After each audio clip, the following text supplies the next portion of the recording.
अगर आप भी लेना चाहते हैं देश दुनिया की तमाम जानकारी तो आज ही सब्सक्राइब करें हमारे चैनल को। साथ ही नीचे दिए बेल आइकन को जरूर दबाएं ताकि हर अपडेट आप तक पहुंच सके। नमस्कार, प्रभाव साक्षी न्यूज नेटवर्क पर आप सभी का स्वागत है। आसमान झुक सकता है, बस झुकाने वाला चाहिए। ये बात फिट बैठती है प्रधानमंत्री नरेंद्र मोदी पर, क्योंकि उन्होंने चीन के गुरूर को तोड़ कर रख दिया है। वो चीन जिसके राष्ट्रपति अभी पिछले सप्ताह कह रहे थे अपनी सेना को कि युद्ध के लिए तैयार रहिए, आज उसकी सेना 2 किलोमीटर पीछे हटी है। जहां पर भारत चीन सीमा पर लद्दाख पर तनाव बना हुआ है, वहां पर चीन की सेना 2 किलोमीटर पीछे हटी है। अपने आप में बड़ी बात है। भारत जिस तरीके से प्रेशर बना रहा है उसमें भारत कामयाब रहा है। इसकी हम आपको पूरी डिटेल रिपोर्ट देंगे, लेकिन उससे पहले एक और बड़ी खबर बताते हैं। भगोड़ा विजय माल्या देश का पैसा लेकर भाग गया था, लेकिन प्रधानमंत्री ने देश को आश्वस्त किया था कि देश का पैसा जो लोग लेकर भागे हैं उन्हें यहां लाया जाएगा, जेल की सलाखों के पीछे डाला जाएगा, देश का जो धन लूटा गया है उसे वसूल किया जाएगा। तो आपको बड़ी खबर दे दें कि विजय माल्या जो भगोड़ा था, देश का पैसा लेकर भाग गया था, देश के बैंकों को लूटकर भाग गया था, वो आज आधी रात को मुंबई पहुंच सकता है। हमारी जो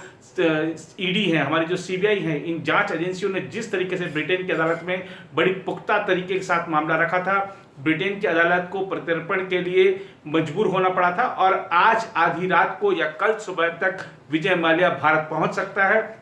इसके बारे में भी आपको जानकारी देंगे और यह भी बताएंगे कि जो तूफान निसर्ग है, कैसे उसके गुजर जाने से मुंबई या पूरा महाराष्ट्र भी कहें और गुजरात भी कहें, दमन भी कहें, सबने बड़ी राहत की सांस ली है। जिस एक भयंकर या एक बड़े नुकसान की जो आशंका थी वो निर्मूल साबित हुई है।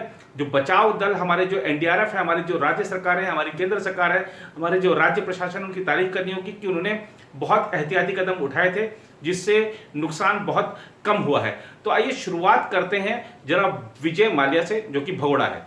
भगोड़ा कारोबारी विजय माल्या कभी भी भारत पहुंच सकता है। मुंबई में उसके खिलाफ मुकदमे दर्ज हैं, इसलिए उसे मुंबई ही लाया जाएगा।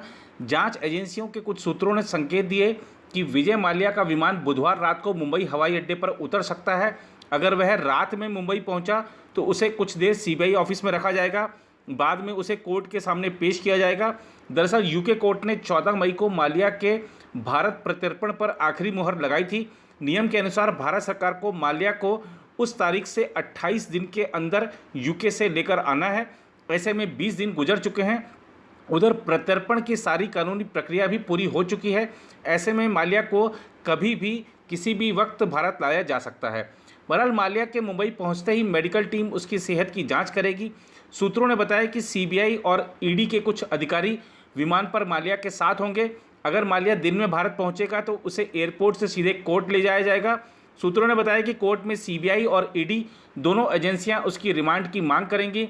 माल्या का मुंबई स्थित ऑर्थर रोड जेल में रखा जाएगा, जहां सारी तैयारियां पूरी कर ली गई हैं। विजय माल्या पर देश के 17 बैंकों का 9,000 करोड़ रुपए बकाया है। वह 2 मार्च 2016 को भारत छोड़कर ब्रिटेन भाग गया था। भारतीय एजेंसियों ने यूके की कोर्ट से माल्या के प्रत्यर्पण की अपील की और लंबी लड़ाई के बाद यूके की अदालत ने 14 मई को माल्या के भारत प्रत्यर्पण की अपील पर मुहर लगा दी थी। उधर पूर्वी लद्दाख में वास्तविक नियंत्रण रेखा यानी एलएसी पर चीन के साथ जारी विवाद में भारत की चौतरफा रणनीति का असर दिखाई देने लगा है। 5 मई से ही आक्रामक रुख अपना रही चीन की पीपल्स लिबरेशन आर्मी यानी पीएलए बीते 3-4 दिनों से इलाके में कुछ विशेष हलचल नहीं कर रही है और शांत है। अब ताज़ा रिपोर्ट के मुताबिक चीनी सेना 2 किलोमीटर और भारतीय सेना अपनी जगह से 1 किलोमीटर पीछे हटी है। यहाँ के फिंगर 4 इलाके में कई हफ्ते से दोनों देशों की सेनाएं एक दूसरे के सामने डटी हुई हैं। 6 जून को लेफ्टिनेंट जनरल रैंक के अधिकारियों की बातचीत से पहले चीनी सैनिकों के रुख में यह बदलाव एक सकारात्मक संदेश देता है। वैसे विवाद शुरू होने के बाद से अब तक भारत और चीन के बीच 10-12 दौर की बातचीत हो चुकी है। बातचीत में चीनी वायुसेना द्वारा लद्दाख के आसपास के इलाकों में युद्धक विमानों की उड़ानों का मुद्दा भी उठाया गया। अमेरिकी राष्ट्रपति डोनाल्ड ट्रंप की ओर से प्रधानमंत्री नरेंद्र मोदी को फोन कर अपना सहयोग दिए जाने की पेशकश के बाद चीन के तेवर और नरम पड़ गए। चीन की हेकड़ी देखिए कि वह चाहता है कि अपनी तरफ बुनियादी ढांचा मजबूत कर भारत पर सैन्य बढ़त बनाए रखे, लेकिन जब भारत ने उसकी इस मंशा पर पानी फेरना शुरू किया तो वह बौखला उठा और युद्ध जैसी नौबत खड़ी कर दी। इस बीच अमेरिका ने चीन को बड़ा झटका देते हुए एक अहम कदम उठाया है। ट्रंप प्रशासन ने चीन से आने वाली सभी उड़ानों पर पाबंदी लगा दी है। ये रोक 16 जून से लागू होगी। अमेरिका के ट्रांसपोर्ट डिपार्टमेंट ने बुधवार को इसकी घोषणा की। इस फैसले के बाद चीन की उड़ानें अमेरिका में प्रवेश नहीं कर पाएंगी।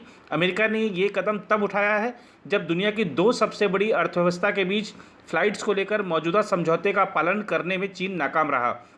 अमेरिका में कोरोना से मची तबाही के बाद से दोनों देशों के संबंधों में कड़वाहट आई है। उधर पीओके से खबर है कि गिलगित बाल्टिस्तान में बौद्ध धरोहरों में तोड़फोड़ की गई है। भारत ने गिलगित बाल्टिस्तान क्षेत्र में अमूल्य भारतीय बौद्ध धरोहरों की तोड़फोड़ और ध्वस्त किए जाने पर बुधवार को गहरी चिंता व्यक्त की और कहा कि प्राचीन सभ्यता से जुड़ी और सांस्कृतिक धरोहरों को ऐसा निरादर अत्यंत निंदनीय है। विदेश मंत्रालय के प्रवक्ता अनुराग श्रीवास्तव ने कहा कि हमने पाकिस्तान के अवैध और बलपूर्वक कब्जे वाले भारतीय क्षेत्र में स्थित अमूल्य भारतीय बौद्ध धरोहरों की तोड़फोड़ नष्ट करने की रिपोर्टों पर अपनी गंभीर चिंता से पाकिस्तान सरकार को अवगत कराया है। प्रवक्ता ने मीडिया के सवालों पर कहा कि भारत ने अमूल्य पुरातात्विक धरोहरों को बहाल करने और संरक्षण करने के लिए उस क्षेत्र में अपने विशेषज्ञों को जाने की तत्काल अनुमति देने की मांग की है। प्रवक्ता ने कहा, हम एक बार फिर से पाकिस्तान को अवैध कब्जे वाले क्षेत्र को तत्काल खाली करने और वहां रहने वाले लोगों के राजनीतिक, आर्थिक और सांस्कृतिक अधिकारों के उल्लंघन को बंद करने के लिए कहते हैं। उधर चक्रवात निसर्ग बुधवार को मुंबई के करीब तक पहुंचा, लेकिन कोविड-19 महामारी से जूझ रहे महानगर को इसने प्रभावित नहीं किया और शाम में यह कमजोर भी पड़ गया। हालांकि इसके पड़ोस के रायगढ़ और पालघर जिले में तूफान के चलते पेड़ उखड़ गए। महाराष्ट्र तट पर आज दोपहर 120 किलोमीटर प्रति घंटे की रफ्तार से पहुंचने के बाद यह चक्रवात शाम में कमजोर पड़ गया। देर रात तक यह और कमज़ोर हो जाएगा। भारत मौसम विभाग ने नई दिल्ली में यह जानकारी दी। इस बीच पुलिस ने बताया कि महाराष्ट्र के रायगढ़ जिले के उमाद गांव में चक्रवात से बचने की कोशिश में अपने घर भागने के दौरान 58 वर्षीय एक व्यक्ति पर बिजली का एक ट्रांसफार्मर गिर गया, जिससे उसकी मौत हो गई। एक अधिकारी ने बताया कि चक्रवात से संबंधित 2 अलग घटनाओं में पुणे जिले में 2 लोगों की मौत हो गई। भारत मौसम विभाग के एक वरिष्ठ अधिकारी ने बताया कि चक्रवात निसर्ग बुधवार दोपहर महाराष्ट्र तट पर 120 किलोमीटर प्रति घंटे की रफ्तार वाली हवाओं के साथ पहुंचा। यह अरब सागर से आया और दोपहर करीब 12:30 बजे रायगढ़ जिले में स्थित अलीबाग में इसने दस्तक देना शुरू किया। यह प्रक्रिया दोपहर 2:30 बजे पूरी हुई। अधिकारी ने बताया कि चक्रवात के अगले 6 घंटों में हवा के कम दबाव वाले क्षेत्र में तब्दील होने की उम्मीद है और फिलहाल यह महाराष्ट्र के पुणे के ऊपर मौजूद है। गुजरात के तटीय जिलों सहित मुंबई वासियों और पड़ोसी इलाकों के लोगों ने चक्रवात का मुकाबला करने के लिए तैयारियां कर रखी थी, लेकिन प्रभावित इलाकों में नुकसान के रूप में पेड़ उखड़े जाने तक तूफान के सीमित रहने के चलते लोगों ने राहत की सांस ली। निसर्ग के आने से पहले इसके मार्ग से हजारों लोगों को हटाया गया, उड़ानें रद्द कर दी गईं, मछुआरों को समुद्र से दूर रहने का आदेश दिया गया और बचाव कर्मियों को तैयार रखा गया। उधर अगर हम कोरोना वायरस के संक्रमण के मामलों की बात करें तो ये लगातार बढ़ रहा है। आज ही अगर हम बात कर लें तो दिन में लगभग 9,000 संक्रमितों की संख्या नई हुई है, इजाफा हुआ है। आंकड़ों की कुल संख्या जो सुबह के स्वास्थ्य मंत्रालय के आंकड़े थे उसके हिसाब से 2 लाख पार कर चुकी है। लेकिन सबसे बड़ी राहत की बात है कि 1 लाख से ज़्यादा इसमें ऐसे लोग हैं कि जो कि ठीक होकर घर जा चुके हैं। यानी अगर आप देखेंगे जो एक्टिव केसेस हैं वो लगभग 1 लाख के आसपास है। तो अगर लोग संक्रमित हो रहे हैं तो हमारा जो स्वास्थ्य जो ढांचा है वो मजबूत हुआ है, उसके चलते लोग स्वस्थ भी हो रहे हैं। और मृतकों का आंकड़ा पूरी दुनिया में अगर कहें तो सबसे कम जिन देशों में है उनमें भारत भी है। तो ये एक बड़ी राहत की बात है।